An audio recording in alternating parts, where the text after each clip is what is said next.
শকুনে মরা গরু খায়। আপনাদের কাছে জিজ্ঞাসা করি, শকুন মরা গরু দিনে খায় না রাত্রে খায়? দিনের বেলা খায়, রাত্রিবেলায় শকুনে মরা গরু খায় না।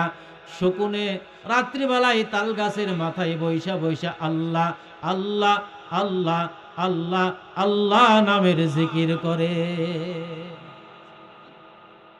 আমার প্রাণের ভাইয়েরা, বোঝা গেল শিয়ালের মরা গরু খাওয়ার একটা টাইম টেবিল আছে, শকুনের মরা গরু খাওয়ার একটা টাইম টেবিল আছে। কুকুরের মরা গরু খাওয়ার কোনো টাইম টেবিল নাই। কুকুর মরা গরু দিনেও খায়, রাত্রেও খায়। কথা বলেন ঠিক না ব্যাঠিক? আমার প্রাণের ভাইয়েরা, দুনিয়ার মধ্যে, সমাজের মধ্যে এমন কিছু মানুষ আছে, যেই মানুষ নামাজ নাই, রোজা নাই, হজ নাই, যাকাত নাই, তেলাওয়াত নাই, জিকির আজগার নাই, খালি দুনিয়া দুনিয়া দুনিয়া, কোনো টাইম টেবিল নাই। ওই কুকুরের যেমন কোনো মরা গরু খাওয়ার টাইম টেবিল নাই, আমাদের সমাজের মধ্যে কিছু মানুষ আছে, যেই মানুষের নামাজের টাইম টেবিল নাই, রোজার টাইম টেবিল নাই, হজ যাকাত জিকির আজগার কোরআন তেলাওয়াত আল্লাহর রাজি খুশি করবার মতো কোনো টাইম টেবিল নাই। ওই কুকুরের যেমনি ভাবে কোনো টাইম টেবিল নাই, আমাদের মধ্যে কিছু মানুষেরও এরকম টাইম টেবিল নাই। যেই মানুষটার কোনো টাইম টেবিল নাই, ওই মানুষটার সাথে কুত্তার সাথে কোনো পার্থক্য না।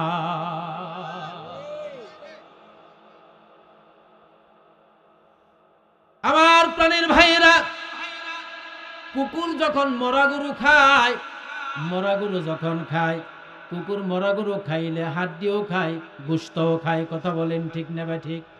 হাড্ডি গোশত খাওয়ার পরে এরপরে দুই পাও দিয়ে জড়িয়া দইরা ওই হাড্ডিটারে কটর কটর কটর করে ভাঙ্গে। ঠিক না ঠিক? কুকুর মরা গরু হাড্ডিও খায়, গোশতও খায়। কিন্তু শিয়ালে যখন মরা গরু খায়, শুধুমাত্র গোশত খায়, হাড্ডি খায় না। শকুন যখন মরা গরু খায়, শুধুমাত্র গোশত খায়, হাড্ডি খায় না। শিয়াল মরা গরু খায়, যেটা খাওয়া চলে ওইটা খায়, যেটা খাওয়া চলে না ওইটা খায় না। শকুনে মরা গরু খায়, যেটা খাওয়া চলে ওইটা খায়। এই জন্য শকুনের কোনো দোষ নাই, শিয়ালের কোনো দোষ নাই, কুত্তার দোষ আছে। যেটা খাওয়া চলে সেটাও খায়, যেটা খাওয়া চলে না ওইটাও খায়। কথা বলেন ঠিক না ঠিক?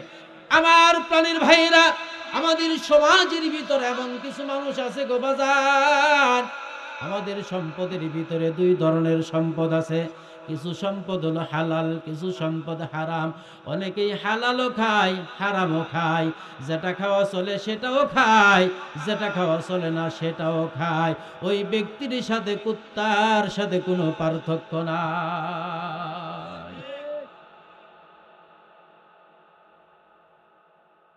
বুঝা শুনে ঠিক কইছেন তো? আবার কালকে সকালবেলাতে কইবেন না হুজুর আমাকে কুত্তা বানাইছে না। কুত্তা বানায় নাই। আল্লাহ আমাদেরকে কুত্তার চাইতেও, চতুষ্পদ জন্তুর চাইতেও নিকৃষ্ট বলেছে কোরআনে কারিমের ভিতরে। কথা বলেন ঠিক না বেটি? এর চাইতেও অনেক নিকৃষ্ট, এর চাইতেও আরো বেশি নিকৃষ্ট। এটা আল্লাহ তাআলা বলছেন, ঠিক না? কে? যাকে আল্লাহ তাআলা চোখ দিছে, কান দিছে, দেমাগ দিছে, অন্তর দিছে, এই সব কিছু দেওয়ার পরও যারা রবরে চিনে না, মালিকরে চিনে না, আল্লাহর হুকুম মানে না, এদেরকে আল্লাহ পাক রব্বুল আলামিন চতুষ্পদ জন্তু বলেই ক্ষান্ত হয় নাই। আল্লাহ পাক রব্বুল আলামিন বলছে ওর চাইতেও খারাপ। ও কুত্তা। যদি কেউ বলে তুমি আমার কুত্তা বললা, ব্যাখ্যা ব্যাখ্যা, যদি বলে তুমি আমার কুত্তা বললা, তখন আমি বলবো বাল হুম আদল, তুমি তার চাইতেও খারাপ, তুমি তার চাইতেও কি খারাপ। একটু জিকির করি লা ইলাহা, জোরে লা ইলাহা ইল্লাল্লাহ, লা ইলাহা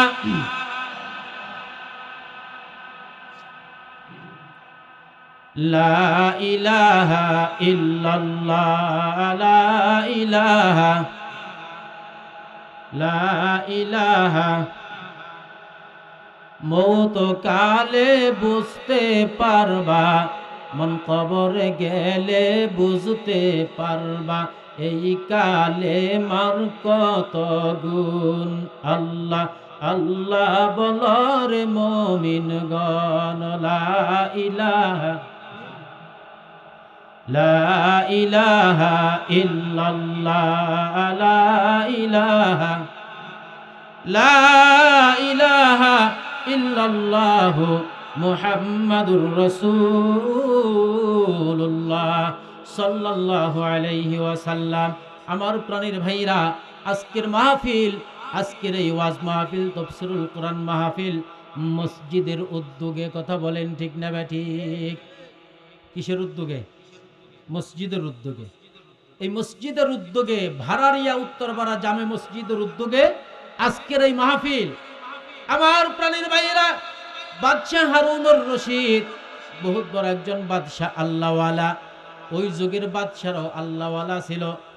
সংক্ষেপ কথা বলি, বাদশাহ হারুনুর রশিদ একটা মসজিদ নির্মাণ করবে। মসজিদ নির্মাণ করবে। মসজিদ নির্মাণ করার জন্য উনি একাই উদ্যোগ নিলেন, একাই মসজিদ বানাইবেন। পারবেন তুমি? বাদশাহ মানুষ। কথা বলেন ঠিক না ঠিক? আমাদের পূর্বের এক বাদশাহ ছিলেন, রাজা ছিলেন। ছিলেন না? হ্যাঁ, সারা বাংলাদেশে প্রত্যেক উপজেলায় একটা করে মডেল মসজিদ তৈরি করছে। ঠিক না ঠিক? সরকারি অর্থায়নে একটা করে মডেল মসজিদ অত্যন্ত সুন্দর করে তৈরি করছে।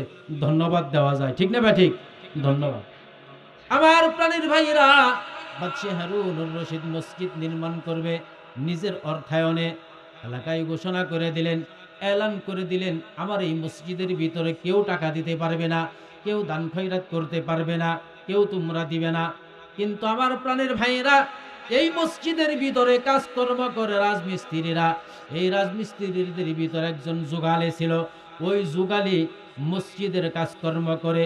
ওই যুগালি চিন্তা করলো, এই মসজিদের ভিতরে আমি কিছু না কিছু একটা দান করব, কিছু না কিছু একটা দিব।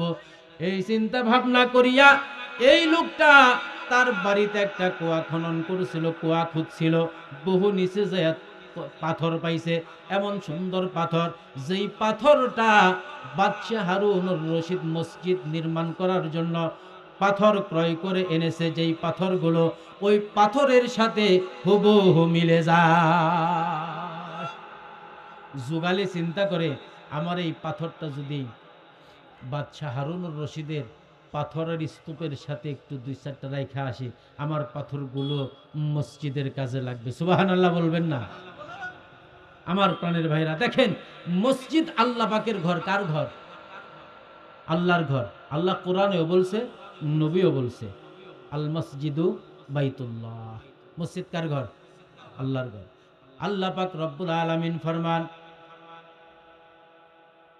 মসজিদ হলো আমি আল্লাহ পাকের ঘর। ওয়া আন্নাল মাসাজিদা লিল্লাহি ফালা তাদউ মা'আল্লাহি আহাদা। মসজিদ হলো আমি আল্লাহ পাকের ঘর। দুনিয়াতে যখন কোনো ঘর ছিল না, আমি আল্লাহ পাক রব্বুল আলামিন সর্বপ্রথম ঘর তৈরি করেছি মানুষের জন্য। বাইতুল্লাহ, কাবা। কোথায়? কাবা। আল্লাহ পাক রব্বুল আলামিন ফরমান, ইন্না আউওয়ালা বাইতিন উদিআ লিন-নাসি লাল্লাযী বিবাক্কাতা মুবারাকাও ওয়া হুদাল লিল আলামিন। এই আয়াতের মধ্যে আল্লাহ তাআলা বলছেন, দুনিয়ার মধ্যে আমি মানুষের জন্য সর্বপ্রথম ঘর নির্মাণ করেছি মসজিদ। মসজিদ হলো সর্বপ্রথম ঘর। এর ব্যাখ্যা সংক্ষেপ 1 মিনিটে বলি। আচ্ছা, মিল ফ্যাক্টরি বানায় আগে না কর্মচারী নিয়োগ দেয় আগে? মিল ফ্যাক্টরি আগে বানায়। কথা ঠিক না ঠিক? কর্মচারী যদি আগে বানায়, ফ্যাক্টরি নাই, কর্মচারী কাজ করবে কোথায়? রব্বে কারিম মানুষ বানাইবার আগে মসজিদ বানাইছে। কেন? মানুষ বানাইলে এই মানুষ কর্ম করব কোথায়? এই জন্য আল্লাহ পাক রব্বুল আলামিন সর্বপ্রথম যে ঘর বানাইছে, এই ঘর হলো মসজিদ। সুবহানাল্লাহ বলবেন না? আমার প্রাণের ভাইয়েরা, বাদশাহ হারুনুর রশিদ মসজিদ নির্মাণ করবার পরে উনি ইন্তেকাল হয়ে গেল। ঘটনা সংক্ষেপ বলে, ওনার মৃত্যুবরণ হয়ে গেল। মৃত্যুবরণ হয়ে যাওয়ার পরে বাদশাহ হারুনুর রশিদ মসজিদ নির্মাণ করবার পরে উনি স্বপ্নে দেখে মৃত্যুবরণ করছে। স্বপ্নে কি? উনি স্বপ্নে দেখে মৃত্যুবরণ করছে, কিয়ামত সংঘটিত হয়ে গেছে, উনি বেহেশতের ভিতরে প্রবেশ করছে, জান্নাতে। সুবহানাল্লাহ। বেহেশতে প্রবেশ করবার পরে বাদশাহ হারুনুর রশিদকে বেহেশত দেখানো হইল। ঘুরিয়া ফিরিয়া বেহেশত দেখানো হইল। ওনার পাশেই ওনার বেহেশতের মতো, ওনার জান্নাতের মতো, ওনার বালাখানার মতো আরেকটা বেহেশত দেখা যায়। এবার বাদশাহ হারুনুর রশিদ ওই বালাখানা দেখবার জন্য ওই বালাখানার কাছে গেছে। গেটে যাওয়ার পরে প্রহরীরা বলতে লাগলো, বাদশাহ জাহাপনা, এটা আপনার জন্য নয়, এটা আপনার জন্য নয়। আপনার মসজিদে একজন যুগালি ছিল, রাজমিস্ত্রির সাথে কাজকর্ম করতো যুগালি, ওই যুগালির জান্নাত হলো এইটা। সুবহানাল্লাহ। আমার প্রাণের ভাইরা, বাদশাহ হারুনুর রশিদের ঘুম ভেঙে গেল। ঘুম ভাঙ্গার পরে রাজমিস্ত্রি প্রথম থেকে শেষ পর্যন্ত যত মানুষগুলো সেখানে কর্মচারীগিরি করেছে, যত মানুষগুলো সেখানে কাজকর্ম করেছে, সমস্ত মানুষদেরকে দাওয়াত করে খাওয়াইয়া দিল। খাওয়ানোর পরে জিজ্ঞাসা করছে, তোমাদের এইখানে আব্দুল্লাহ নামে কোনো ব্যক্তি আছে কি নাই? কারণ ওই জান্নাতের গেটের মধ্যে লেখা হইল আব্দুল্লাহ। কি নাম? আব্দুল্লাহ। এই জন্য বাদশাহ হারুনুর রশিদ জিজ্ঞাসা করলো, এইখানে আব্দুল্লাহ নামে কোনো ব্যক্তি আছে কিনা? একজন ব্যক্তি হাত উঁচা করে বলল, হুজুর, আমার নাম হলো আব্দুল্লাহ। বলে, তোমার জন্য একটা জান্নাত, তোমার জন্য একটা বালাখানা বরাদ্দ হয়ে গেছে, তোমার জন্য একটা জান্নাত আল্লাহ পাক রব্বুল আলামিন তৈরি করে রেখেছে। এবার বাদশাহ হারুনুর রশিদ জিজ্ঞাসা করছে, তুমি কোন আমলের কারণে, কোন কারণে তুমি জান্নাত পেয়ে গেলা? আমি তো জান্নাত পাইছি। আল্লাহর নবী, বিশ্ব নবী সাল্লাল্লাহু আলাইহি ওয়াসাল্লাম বলেন, যেই ব্যক্তি মসজিদ বানাইলো, আল্লাহ পাক রব্বুল আলামিন তার জন্য জান্নাতে একটি ঘর বানায়া দিবে। আমি তো মসজিদ নির্মাণ করেছি, এই জন্য আল্লাহ পাক রব্বুল আলামিন আমার জন্য জান্নাত বানিয়েছে। তুমি কোন মসজিদ বানাইলা, যার কারণে তুমিও জান্নাত পাইলা? এবার আব্দুল্লাহ বলতে লাগলো, হুজুর, আমার বাড়িতে একটা কুয়া খনন করেছে। ওই কুয়া খনন করতে মাটির অনেক নিচে দেখলাম অনেকগুলো পাথর পাইলাম। ওই পাথরগুলো আপনার পাথরের সাথে মিলা গেছে। আমি রাত্রিবেলায় গোপনে রাতের অন্ধকারে কেউ যেন না দেখে, কারণ আপনি তো ঘোষণা করেছেন, আপনি ঘোষণা করে দিয়েছেন কেউ দান করবে না।